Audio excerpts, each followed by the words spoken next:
Hey everyone, and welcome to this explainer of Euphoria Season 3, Episode 7, Rain or Shine. We have got to unpack the absolute shockwaves sent through the community's live discussion threads this week over the show's massive 5-year time jump. I mean, this episode fundamentally broke everything fans thought they knew about the show, making our analysis today absolutely essential. We're going to focus heavily on the sudden, completely unexpected character fates we just witnessed, and dive deep into the incredibly toxic power dynamics that have completely taken over these relationships. So, grab your notebooks, because there is a whole lot of trauma to untangle here. Here's a quick roadmap to help us navigate the chaos today.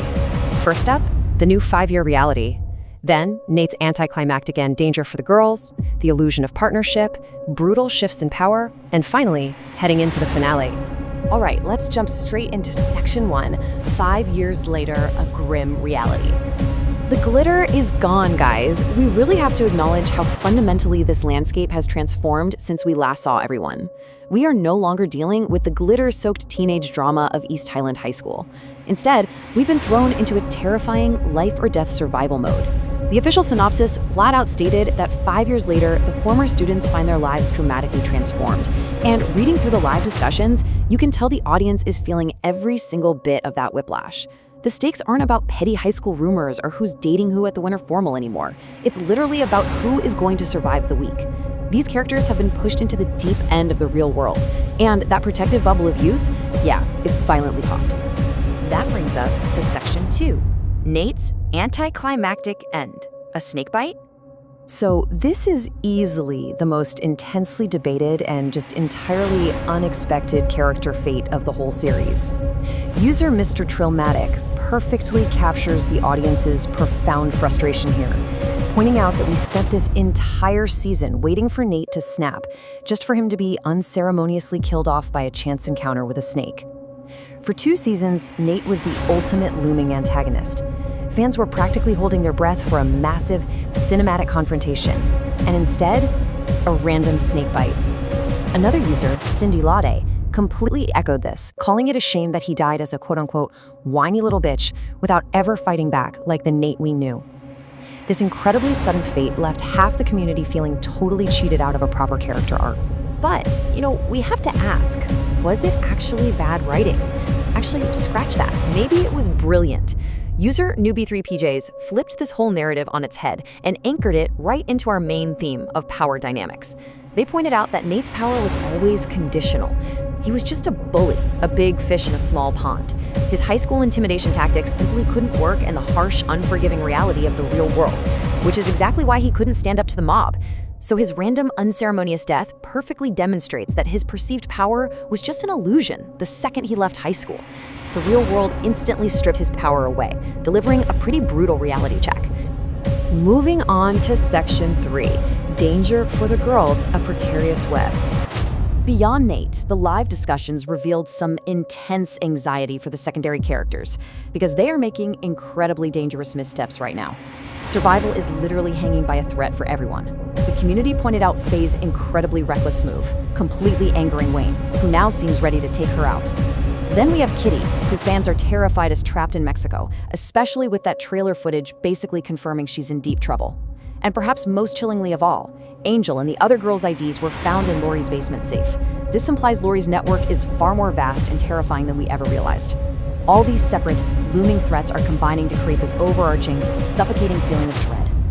Now, to truly understand the trauma driving the second half of this episode, we have to define the psychological framework trapping our remaining main characters. We are talking about a severe power imbalance. This is a dynamic where one individual holds significantly more control, which leads directly to coercion and the complete removal of a person's choice. I want you to keep this concept of stripped agency in your mind, because it is the driving force behind the incredibly dark power dynamics we're about to see in the next 2 storylines. Let's look at Section 4, the illusion of partnership, Maddie and Alamo. This brings us to Maddie. And wow, did this storyline completely subvert what everyone thought they knew. Going into this episode, a massive fan theory was that Maddie was playing a long game, plotting some calculated, brilliant revenge against Cassie. Instead, we got a scene that utterly shattered that idea. Viewers felt a collective sense of profound disgust. User ICAD5073 noted feeling just incredibly uncomfortable watching Maddie being forced into a sexual encounter with Alamo.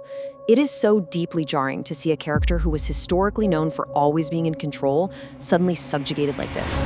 The audience clearly recognized the disturbing power dynamic at play. It really shows just how far Maddie has fallen. As user Natty Polly points out, Maddie's horrific compromise stems from pure, raw desperation. Whether she did it strictly for the money she desperately needs, or because she somehow still harbors some protective loyalty toward Cassie, her agency has been completely erased. This absolutely destroys the whole mastermind revenge theory fans were holding onto, replacing it with a deeply tragic reality of day-to-day survival in a ruthless criminal underworld. This illustrates a profoundly tragic shift for her character and exposes the absolute darkest side of power dynamics in relationships. Despite Maddie's traditionally strong, dominant persona, she is now trapped in a ridiculously toxic cycle of coercion. Alamo holds the ultimate control. As much as Maddie might have desperately wanted to believe they were partners, he is terrifyingly intimidating, she is entirely desperate, and her compliance is merely an illusion for survival. It's purely psychological, it's systemic, and honestly, it's deeply unsettling to witness. Section 5. Brutal shifts in power. Cassie and Arthur. Maddie is not the only one facing a terrifying loss of control, because Cassie's storyline takes the power imbalance from psychological coercion and just plunges it straight into pure physical brutality. The audience was stunned by the raw violence in this episode. Redditors were in sheer disbelief watching Arthur practically chokeslam Cassie like a professional wrestling match and then callously drag her through glass like she weighed absolutely nothing. It establishes this absolute terrifying physical dominance, and it ties all our brutal character fates together beautifully.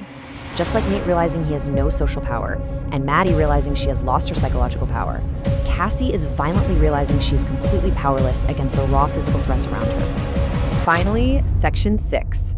Heading into the finale. Unresolved chaos. As we approach next week, the community is just overwhelmed by the sheer volume of dangerous, unresolved threads left dangling. Let's run through this final checklist of anxiety, shall we? First, fans are screaming about the fact that Jules is still completely absent. We have the massive, looming threat of Lori and whatever horrific network is tied to those IDs in her safe. We are desperately wondering if Cassie will even physically survive those brutal injuries.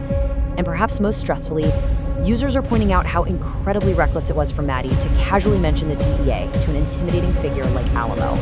It's a terrifying slip of the tongue that could easily prove fatal. So this leaves us with one terrifying final thought as we look back at all these unexpected character fates and drastic power imbalances. In a world that has become this ruthless, who really holds the cards to survive next week? I mean, when a major character can be taken out by a random snake, absolutely no one is safe. Thank you so much for joining me for this explainer, and I will see you guys on the other side of the finale.